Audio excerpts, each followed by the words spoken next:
Hello बच्चों, ज्ञान tutorial में आपका स्वागत है। आज हम फिजिक्स की क्लास लेने जा रहे हैं और फिजिक्स में हम लोग जो हैं इससे पिछले टॉपिक में इलेक्ट्रिक फील्ड और डायपोल मोमेंट में के रिलेशन से फॉर्मूला पढ़ लिए थे। यानी इलेक्ट्रिक फील्ड और डायपोल में एक्सियल और इक्वेटोरियल से जो इक्वेशन बनी थी, जो फार्मूला बना था, उसको प्रूफ किया गया था। बहुत इंपॉर्टेंट टॉपिक था वो। आज उसका थोड़ा सा रिविज़न करके हम लोग थोड़ा एक और डायरेक्शन करेंगे। यानी एक हम लोगों ने एक्सियल किया या माइनस की और प्लस की किसी डायरेक्शन में जब डायपोल मूवमेंट बन रहा था तब निकाला था। एक परपेंडिकुलर यानी इक्वेटोरियल यानी उसी के परपेंडिकुलर 90 डिग्री पे जो बन रहा था उस पर निकालिए।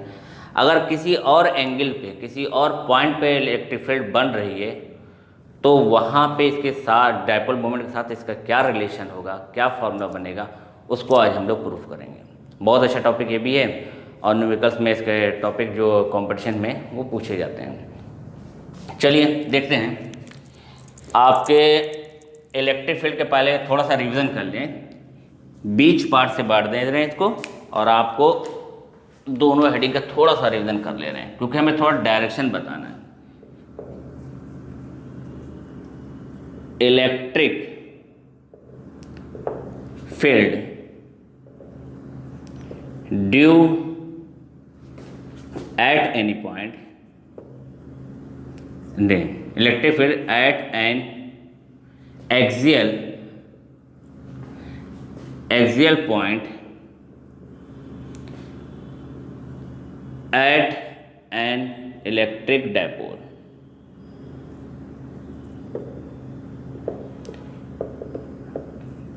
यानी एक्सियल के लिए पढ़ा था, ये डायरेक्शन प्रूफ की थी।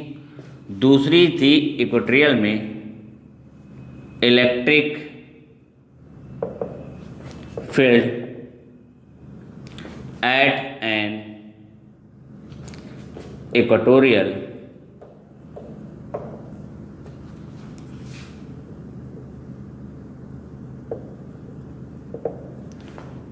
point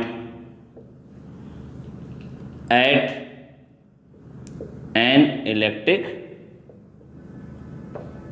dipole, ये पढ़ा। अब इन दोनों में ग्राफ क्या था, यानी फिगर क्या बना था।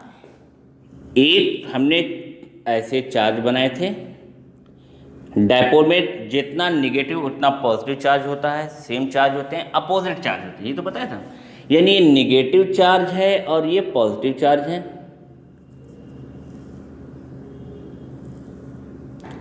जल्दी जल्दी थोड़ा सा रिवीजन कर लीजिए बस। पॉजिटिव चार्ज था और इसमें जो इसका डायपोल मोमेंट का डायरेक्शन होता है वो माइनस टू पॉजिटिव होता है, minus charge to positive charge, यानी पी के डायरेक्शन का होता है। एक्सियल पॉइंट में इसी एक्स एक्सिस के डायरेक्शन में, यानी जिस डायरेक्शन में चार्ज है उसी डायरेक्शन में इलेक्ट्रिक फील्ड को फाइंड करना रहता है। यहाँ से मान लिया कोई दूरी ले ली और यहाँ पे कोई पॉइंट ले लिया। यहाँ इस पॉइंट को हम अपनी ओर से एन ले लेते हैं। तो यहाँ से जब इसको लिया था तो इसके बीच का मिड पॉइंट पे ले जाता है। टोटल डिस्टेंस इसका 12 था। एल ये है और एल ये भी है।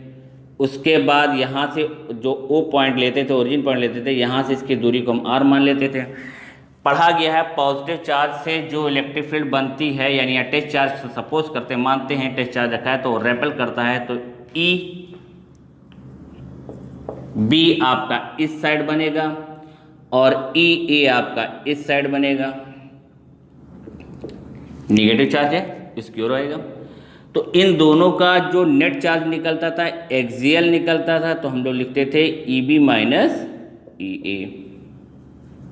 ओके, इतना करने के बाद जब हम लोग की डेरिवेशन निकलती थी तो उसको हम लोग सॉल्व करके क्या निकाला था, पिछले लेक्चर में देख लिएगा। ई एक्सियल की जो डेरिवेशन निकली थी वो आई थी 1/4 pi epsilon naught 2p upon R cube. थोड़ा इधर से ले दे। ई एक्सियल की निकली थी 1/4 pi epsilon naught 2p upon R cube. ये हम लोग की डेरिवेशन निकली थी। अब यहाँ पे डायरेक्शन तो निकल आई थी। डायरेक्शन के बारे में बात कीजिए कि इसका डायरेक्शन क्या होगा। तो डायरेक्शन देखो, P का डायरेक्शन भी सेम है, इलेक्ट्रिक फील्ड का डायरेक्शन भी हमारा इसी साइड है, यानी दोनों डायरेक्शन आपके सेम है। तो उसको क्या कहा जाएगा कि दोनों एक ही जब डायरेक्शन में होते हैं तो इनमें पॉजिटिव चार्ज होता है, यानी ये वेक्टर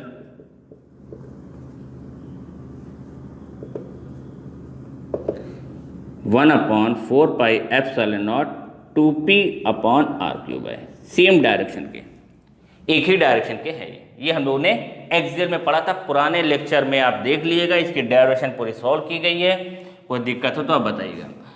सेकेंड पार्ट में आ गए, इक्वेटोरियल में जो बना था ऐसे ही बनाया था हमने, टेस्ट चार्ज यहाँ पे दोनों चार्ज लिया था डायपोल मोमेंट के लिए, निगेटिव, जितना निगेटिव उतना ही पॉजिटिव, यहाँ माइनस का चार्ज, यहाँ प्लस का चार्ज, और इसके मिड पॉइंट पे यहाँ पे O लिया, यानी यहाँ से L और L लिया था, और P पॉइंट यानी परपेंडिकुलर रखा जाता है, यानी यहाँ से हम जो कहीं इलेक्ट्रिक फील्ड देखते हैं तो 90 डिग्री पे देखते हैं। यहाँ पे अपनी बार N पॉइंट शो कर लिया, N लिख दो, P लिख दो, M लिख दो, C लिख दो, A B जो है इसमें पॉइंट शो कर दो बस। यहाँ पे हमने N लिख दिया। तो ये वाला जो है थोड़ा और नीचे कर दें, ये पॉजिटिव चार्ज होगा, इसको क्या करेगा,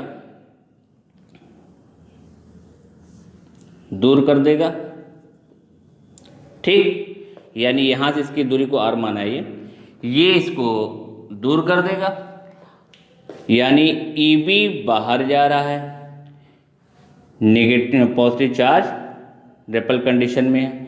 अगर टेस्ट चार्ज यहाँ पे है और नेगेटिव है तो ये उसी के डायरेक्शन में आएगा, ये आपका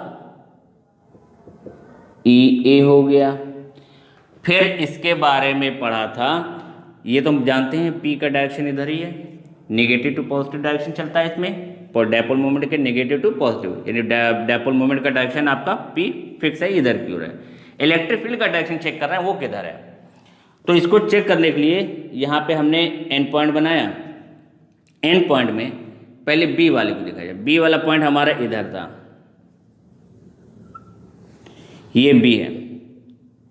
तो B का दो कंपोनेंट जो बनते हैं आपके, एक साइन एक कॉस, तो थीटा एंगल अगर ये है तो इससे इधर खींच दिया, थीटा ये भी बन गया था, तो हमने भी इधर खींच दिया, थीटा ये बन गया है, ये चीज़ फिगर यहाँ बन रहा है, थीटा इधर बन गया, तो ये इसका परपेंडिकुलर हो गया EB साइन थीटा, और उसी के डायरेक्शन में हो गया EB कॉस थीटा।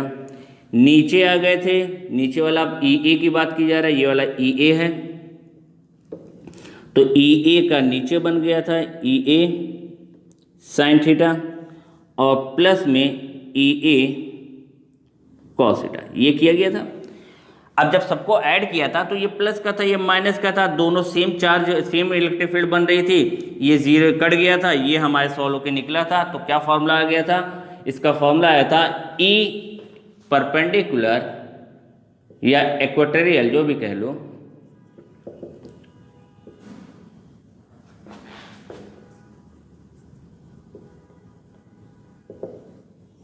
या E परपेंडिकुलर साइन बना गया, इक्वल्स टू 1/4πε0 P/r³ प्रूव हुआ था।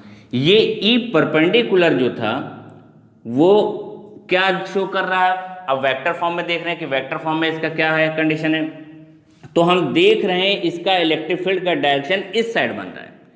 ये इलेक्ट्रिक फील्ड जो है हमारी, जो N पॉइंट पे बन रही है वो इस साइड बन रही है, और डायपोल मोमेंट का डायरेक्शन एक्स एक्सिस के पॉजिटिव डायरेक्शन में है, इलेक्ट्रिक फील्ड का डायरेक्शन है एक्सिस के नेगेटिव डायरेक्शन में, यानी दोनों एक दूसरे के अपोजिट डायरेक्शन में है। तो यहाँ माइनस का के साथ लिख सकते हैं 1/4πε0 P³/r³। अगर हमें वेक्टर फॉर्म में लिखना होगा तो इस माइनस साइन को लिखेंगे, ठीक है, क्योंकि एक दूसरे के अपोजिट है। अब डायरेक्शन भी अगर किसके हिसाब से सॉल्व करना चाहो, ऐसे तो हम लोगों ने मैग्नीट्यूड में सॉल्व किया था, अगर इसको वेक्टर फॉर्म से सॉल्व भी करना चाहो तो तुम क्या कहोगे कि ये एक्स एक्स के निगेटिव डायरेक्शन की बात कर रहे हैं। जब एक्स एक्स के निगेटिव डायरेक्शन की बात कर रहे हैं तो यहाँ पे भी हम माइनस लगाएंगे, यहाँ पे भी माइनस लगाएंगे, कॉमन माइनस आएगा, पूरी डायरेक्शन वैसी ही होती चली जाएगी और ये फॉर्मूला प्रूव हो जाएगा, ठीक है। यानी ये आपकी निगेटिव होती है। इसका डायरेक्शन आपका पॉजिटिव में होता है, इसका डायरेक्शन नेगेटिव होता है। ये हमारा परपेंडिकुलर वाला है। ठीक, अगर इन दोनों का मैग्नीट्यूड से रिलेशन निकाला जाएगा तो दोनों को डिवाइड कर देना, वेक्टर फॉर्म हटा के मैग्नीट्यूड जब निकालते हैं तो वेक्टर फॉर्म का साइन यूज नहीं करेंगे, डिवाइड कर देना। ये आपका इक्वेटोरियल जो है वो परपेंडिकुलर का डबल पाया जाएगा। यानी हम कह सकते हैं कि ई एक्सियल जो होता है वो 2 इक्वेटोरियल होता है, ये भी कहा जा सकता है। ठीक, ये पुरानी रिवीजन कर लिया गया। अब हम लोग को एनी पॉइंट पे देखा जाए कि कैसे क्या करना है। ठीक, देख लिए एनी पॉइंट पे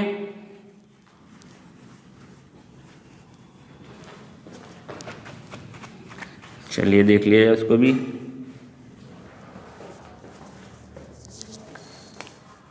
हाँ, अब किसी और पॉइंट पे अगर मिल जा रही है इलेक्ट्रिक फील्ड तो क्या होता है, यानी इलेक्ट्रिक फील्ड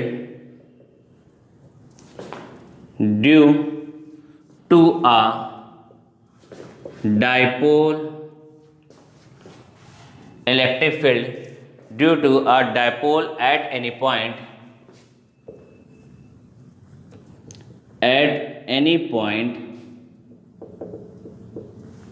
in space, किसी और पॉइंट पे इसमें इसको बता दिया जाएगा कि या कहीं और अगर मान लीजिए जो एक्सियल नहीं है, एक्सियल पे नहीं देखा जा रहा है, इक्वेटोरियल पे नहीं है, उन्हीं के बीच में कहीं मिल रहा है। एक्सियल तो उसी का डायरेक्शन हो गया था, इन्हीं के डायरेक्शन में, यहाँ पे माइनस चार्ज था, यहाँ प्लस चार्ज था, तो उसी के डायरेक्शन में एक्सियल हो गया था, ये एक्सियल था। और जब परपेंडिकुलर की बात की थी तो ऊपर चला गया था, यहाँ पे हम परपेंडिकुलर यहाँ किया था हम लोगों ने, ये परपेंडिकुलर था। अब यानी हम यहाँ देखें इलेक्ट्रिक फील्ड, यहाँ देखें, यहाँ देखें, किसी भी पॉइंट पे अगर चेक किया जाए तो क्या होगी, कहीं भी देख लें तो जिस एंगल से चेक किया जाएगा उसको देखना है। यानी हम इस पॉइंट पे भी निकाल सकते हैं, इस पॉइंट पे डायपोल मोमेंट से इससे क्या इसका रिलेशन बनेगा, क्या फॉर्मूला बनेगा वो निकालना है। ठीक, तो एक्सियल वाला तो आसानी से हो गया, इक्वेटोरियल हो गया। अब इसको जरा देखा जाए कैसे किया जाएगा, ये भी बहुत ईजी है। चलिए देखिए, सबसे पहले वैसे ही हम चार्ज बना दें, एक लाइन खींच देते हैं खाली, माइनस चार्ज से प्लस चार्ज। अब सपोज कर लिया कि इलेक्ट्रिक फील्ड हमारी कहीं यहाँ पे बन रही है, ए मान लिया था, ये बी मान लिया है। इलेक्ट्रिक फील्ड थोड़ा इसको छोटा कर दें, इलेक्ट्रिक फील्ड हमारी कहीं इस पॉइंट पे बन रही है जिसको हमने एन माना है, तो इसको मिलाया। ठीक, ये थीटा एंगल पे बन रही है, तो डायपोल मोमेंट तो इसका P है, ये आपका P है। P को हम 2 पार्ट में बांट देंगे। P को पहला पार्ट जो होगा वो एक्सियल होगा, axial point of dipole P cos theta हो जाएगा, यानी P cos थीटा जो होगा वो एक्सियल पॉइंट का हो जाएगा, P sin थीटा आपका इक्वेटोरियल पॉइंट का हो जाएगा। कैसे हो जाएगा, इलेक्ट्रिक फील्ड का डायरेक्शन इधर बना रहे हैं तो इसी को हमने आगे बढ़ा, यहाँ पे हमने लिख दिया ये ई एक्सियल है, उसी के डायरेक्शन में है। ठीक, जिस साइड इलेक्ट्रिक फील्ड का बन रही है उसी डायरेक्शन में एक्सियल पॉइंट कहलाता है। ये इधर हो गया थीटा एंगल से, तो थीटा का कंपोनेंट 2 पार्ट में होता है। ये जो P जो होगा ये 2 पार्ट में किस में बटेगा, P cos थीटा में बढ़ जाएगा, यानी एक्सियल का P cos थीटा हो गया। अब इक्वेटोरियल का देखा जाए, इक्वेटोरियल इसके परपेंडिकुलर पड़ता है तो परपेंडिकुलर डाल देते हैं इसमें, ये डाल दिया। अब परपेंडिकुलर क्या होगा, थीटा का जो होगा वो क्या हो जाएगा, P sin थीटा हो गया। ठीक, डायपोल मोमेंट के डायरेक्शन के बारे में पढ़ा है कि P cos theta, axial P cos theta और एक्सियल दोनों एक ही डायरेक्शन में होंगे, लेकिन परपेंडिकुलर का जो डायपोल मोमेंट है वो कौन है, P sin थीटा है। इसके अपोजिट बनता है तो इसके अपोजिट इधर बन जाएगा। इस एंड पॉइंट पे हमने बना दिया, ये E परपेंडिकुलर बन गया। अब यहाँ पे हमें इलेक्ट्रिक फील्ड को फाइंड करना है तो हम इलेक्ट्रिक फील्ड को यहाँ पे निकालेंगे।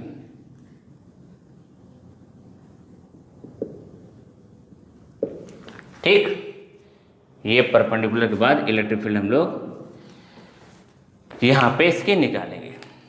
अब सॉल्व किया जाए। मान लिया इसकी दूरी जो है वो r है, ये l था, ये भी l है, लेकिन ये क्या है, r है। तो हमें r से ही मेन काम है, बाकी तो है ही नहीं काम। तो जो फॉर्मूला पढ़ चुके हैं, कर चुके हैं, उसी को निकालें। एक्सियल और परपेंडिकुलर तो निकाल चुके हैं, उन्हीं फॉर्मूले को रखेंगे। अब ई एक्सियल का अगर फॉर्मूला लिखा जाएगा तो लिखा जाएगा 1/4 पाई एप्सिलॉन नॉट। क्या एक्सियल का फॉर्मूला था, 2p। 2p अपॉन में यहां की दूरी को r³ कर दिया। इक्वेटोरियल के बारे, अच्छा 2p लिखा और साथ में कौन है, ये cos थीटा, क्योंकि इसके डायरेक्शन में कौन है, cos थीटा। ई परपेंडिकुलर में देखा जाएगा तो क्या हो जाएगा, 1/4 pi epsilon naught p sin theta upon में r³, क्योंकि इसका डायपोल है, परपेंडिकुलर का जो डायपोल है वो p sin थीटा है, p ना होके p sin थीटा है, और एक्सियल का है वो क्या है, p cos थीटा है। ये दोनों हमारे हो गए। अब हमें नेट निकालना है, तो नेट में देखो क्या पढ़ा है तुम लोगों ने, यहाँ पे 90 डिग्री बनना है, तो नेट चार्ज के लिए निकालते हैं। तो लिखेंगे E net field under root में ई एक्सियल का स्क्वायर प्लस ई परपेंडिकुलर यानी कि इक्वेटोरियल का स्क्वायर। ई एक्सियल का क्या हो जाएगा, क्या फॉर्मूला लिख दिया गया है, 1/4 pi epsilon naught 2p cos theta upon में r³ का होल स्क्वायर प्लस परपेंडिकुलर में क्या हो जाएगा, 1/4 pi epsilon naught p sin theta upon में r³ का होल स्क्वायर। ये दोनों लिखने के बाद ई नेट जो कॉमन है उसको ले लेना, जैसे कि 1/4 पाई एप्सिलॉन नॉट बाहर चला जाएगा, p बाहर चला जाएगा, r³ बाहर चला जाएगा। तो 1/4 पाई एप्सिलॉन नॉट को अंडर रूट के बाहर ले लिया, p बाहर आ गया और r³ बाहर आ गया। क्या बचा यहाँ पे, cos स्क्वायर थीटा, वो भी कौन सा, 4 cos square theta plus sine square theta. E net electric field 1/4 pi epsilon naught p upon r³ under root में 4 cos स्क्वायर थीटा, इसको 1 माइनस cos स्क्वायर थीटा लिख दिया, तो 4 में से 1 चले जाएगा तो 3 बचेगा, यानी इसका इलेक्ट्रिक फील्ड आ गया E net is to 1/4 pi epsilon naught p upon r³ 1 + 3 cos square theta. ये इसका मेन फॉर्मूला आ गया। जब ये मेन आ गया तो इसके बाद चेक करने के लिए, अब सोचो ये हमें फॉर्मूला मिल गया किसी पॉइंट के लिए, थीटा ये शो कर रहा है कि किसी भी पॉइंट पे हम इलेक्ट्रिक फील्ड को निकालेंगे। थीटा के यहाँ पे अगर हम 0 रख देते हैं, जैसे ही 0 रखोगे यानी इस लाइन पे आ गए, इस लाइन का आने का मतलब है इसी डायरेक्शन में आने, यानी एक्सियल होना, तो cos 0 की वैल्यू होती है 1, तो 1 + 3 4 2 एक्सियल का फॉर्मूला आ गया। cos थीटा के एक्सियल का खाली फॉर्मूला पूरा बन गया ये। और अगर हम यहाँ पे थीटा के यहाँ पे 90 डिग्री रख देते हैं, यानी कि इक्वेटोरियल देख रहे हैं, 90 रखोगे तो ये 0 हो जाएगा, ये इतना ही फॉर्मूला बचेगा जो कि पीछे पढ़ चुके हैं, परपेंडिकुलर का हो जाएगा। ये इसी से इसके दोनों फॉर्मूले आ गए। अब इसका डायरेक्शन की बात की जाए, इसके भी तो डायरेक्शन होगा। डायरेक्शन क्या, ये दिया गया है इसमें कंडीशन में, बना लेते हैं। ये ई परपेंडिकुलर है, ये ई एक्सियल है और ये थीटा है आपका, तो टेन थीटा इसका टू फॉर्मूला होता है perpendicular upon base E perpendicular upon E axial, यानी इसका फॉर्मूला निकला था 1/4 पाई एप्सिलॉन नॉट 2p। अच्छा, इसको अल्फ़ा ले लेना क्योंकि थीटा चल रहा है, इसको अल्फ़ा शो कर लेते हैं डायरेक्शन के लिए। 2p cos sine p sin theta upon में आर क्यूब, और नीचे क्या हो जाएगा 1/4πε0 2p sine theta cos theta upon में आर क्यूब। ये परपेंडिकुलर का फॉर्मूला था और ये हमने इसको रख दिया था एक्सियल का। ये सब चले गए, पी चला गया, आर क्यूब चला गया, बचा क्या tan अल्फ़ा = 1/2 tan थीटा। ये इसका डायरेक्शन हो गया, यानी अल्फ़ा = कह सकते हैं tan इनवर्स 1/2 tan थीटा। ठीक, ये डायरेक्शन शो करता है। तो इस टाइप से इसकी हमने डायरेक्शन भी निकाल ली है और किसी भी पॉइंट पे इलेक्ट्रिक फील्ड भी निकाल ली गई। ये नहीं आया, इसको थोड़ा ऊपर लिख देते हैं, यानी यहीं लिख देते हैं tan अल्फ़ा = लिख सकते हैं 1/2 tan इनवर्स 1/2 tan थीटा। ये आपकी कंडीशन आ गई। ये आपके तीनों पॉइंट की डायरेक्शन हो गई, यानी आपने एक्सियल पे भी देख लिया, इक्वेटोरियल पे भी देख लिया और एनी पॉइंट पे डायरेक्शन निकल गई। अब आप इस पे एक बार फिर से सुन लीजिए कि यहाँ पे की कंडीशन हमने बताई क्या। हमने कंडीशन ये बताई है कि अगर एक्सियल होगा तो एक्सियल में आपका वेक्टर का डायरेक्शन वही होगा, जिस डायरेक्शन में इलेक्ट्रिक फील्ड होती है या डायपोल मोमेंट होता है उसी डायरेक्शन में आपके इलेक्ट्रिक फील्ड बनती है, तो दोनों सेम डायरेक्शन होते हैं। इक्वेटोरियल में पढ़ा हम लोगों ने, यानी कि इसका जो इलेक्ट्रिक फील्ड होती है वो अपोजिट बनती है 1/4πε0, ये 2p था, ये p r³ हो गया।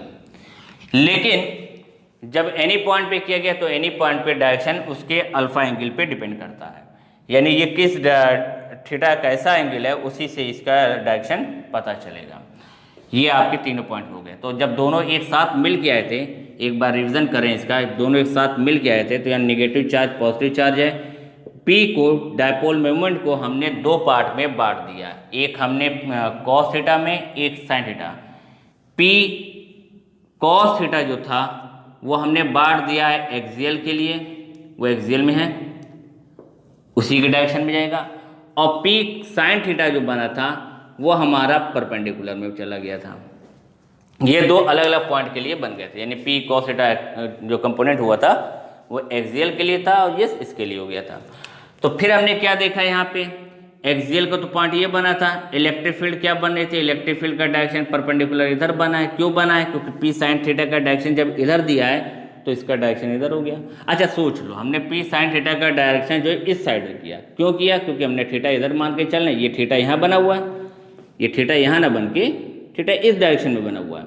तो क्या होगा, ये P cos थीटा इधर हो जाएगा, P साइन थीटा का डायरेक्शन इधर दिया तो इलेक्ट्रिक फील्ड का डायरेक्शन इस साइड बनेगा, यानी जस्ट अपोजिट में परपेंडिकुलर वाले का डायरेक्शन बनेगा। तो यहाँ पे परपेंडिकुलर के लिए दिखा, तो जब इनके डायरेक्शन इसका फॉर्मूला रखा तो जो फॉर्मूला मेन होता था वहाँ पे इतने ही होते थे, क्योंकि जब खाली P की बात होती थी एक सीधे कोई एंगल नहीं होता था। लेकिन अगर किसी एंगल से चलने हैं तो ये साइन जो एक्सियल का पॉइंट है वो P cos थीटा लिखा गया, जो परपेंडिकुलर का था वो P sin थीटा लिखा गया। फिर पाइथागोरस से लग के इसका फॉर्मूला प्रूफ हुआ, फॉर्मूला प्रूफ करने के बाद इसका डायरेक्शन निकाल लिया गया। ठीक है, ये तीनों आपके हो गए। अब इसके बाद जो हम लोग इसमें करेंगे वो उसके कुछ थोड़े बहुत न्यूमेरिकल्स कर लेंगे।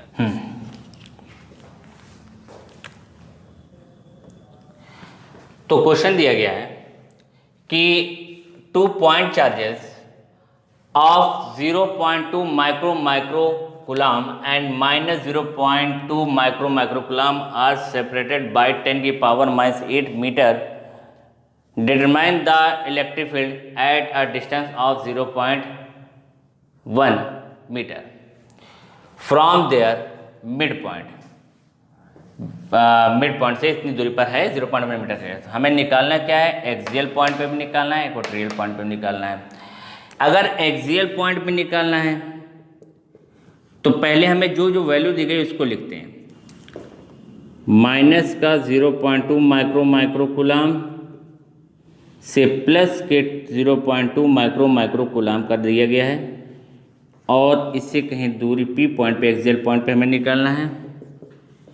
यहाँ पे हमें निकालना है इसके इलेक्ट्रिक फील्ड। इसकी डिस्टेंस दिया गया 10⁻⁸ मीटर और यहाँ से इसकी दूरी मिड पॉइंट से इसकी वैल्यू दी गई है 0.1 मीटर। ये क्वेश्चन दिया गया।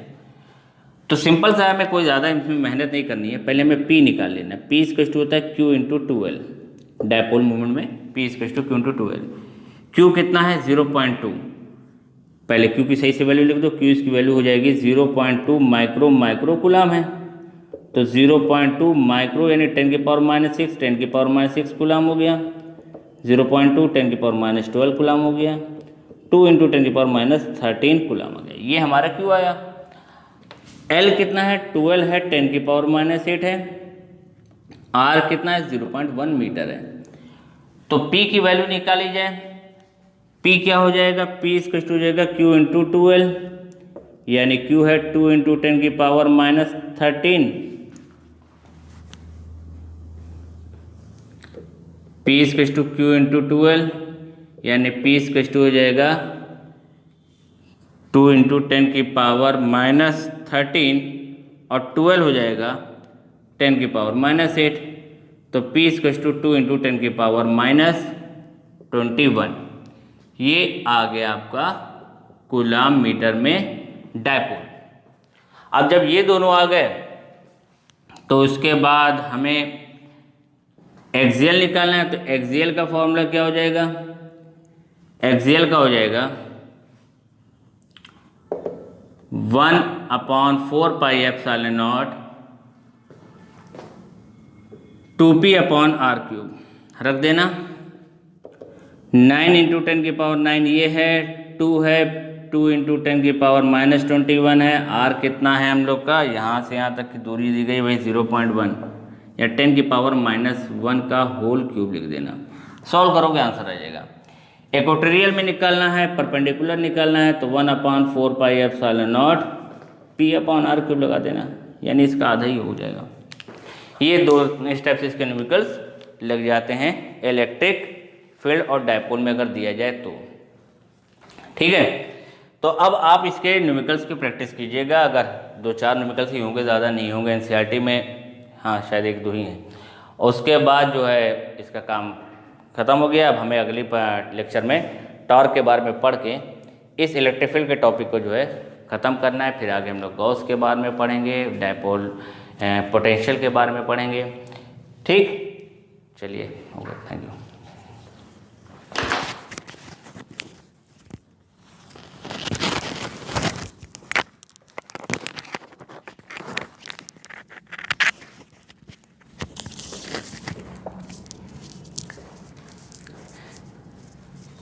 इस टाइप से इसके सारे न्यूमेरिकल्स आपके लग जाएंगे। जो जितने भी आपके न्यूमेरिकल में अगर आपके एक्सियल पूछे जाए, इक्वेटोरियल पूछे जाए, किसी पॉइंट पे थीटा एंगल दे दिया जाएगा, अगर थीटा एंगल देगा तो उसके हिसाब से भी फॉर्मूला निकल आएगा। तो आप उसके सवाल को सॉल्व कीजिएगा। जिसके पास जो बुक उसमें देखिएगा, उसमें क्वेश्चन इसके कुछ ना कुछ मिल ही जाएंगे, उनकी आप प्रैक्टिस कर लिएगा। अब नेक्स्ट टॉपिक जो हम लोग पढ़ेंगे वो आपका टॉर्क के बारे में पढ़ेंगे। जब किसी डायपोल मोमेंट को किसी इलेक्ट्रिक फील्ड में रखा जाता है तो कैसे मूव करता हुआ चल रहा है, उसके बारे में बताएंगे कि टॉर्क क्या होता है। और उसके बाद फिर पोटेंशियल पढ़ा जाएगा। इलेक्ट्रिक फील्ड का तो एक टॉपिक इधर के कंप्लीट हो गए हैं। ठीक, ओके, थैंक यू।